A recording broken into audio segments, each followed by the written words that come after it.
El Badalona comença la pretemporada 2013-2014 amb moltes cares noves. El renovat Joaquín i una de les noves incorporacions, Lolo, parlen de les seves primeres sensacions amb l'equip.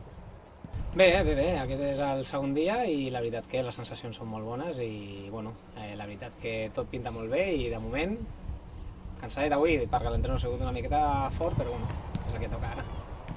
No hi ha hagut una temporada igual a la següent, o sigui, la primera va ser tot una mica nou i vam arribar a playoff, la segona va ser una mica de transició, tot es va fer molt ràpid i aquesta tot una altra novetat, però bueno, la veritat que emocionat, amb ganes, a prop de casa, amb els meus y amb aquesta afició que a veure si aquest any li podem donar més alegries que l'any passat.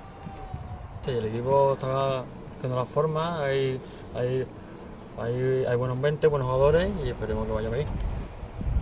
Bueno, eso sobre todo, que vengo con mucha ilusión, con muchas ganas y con ganas de empezar ya.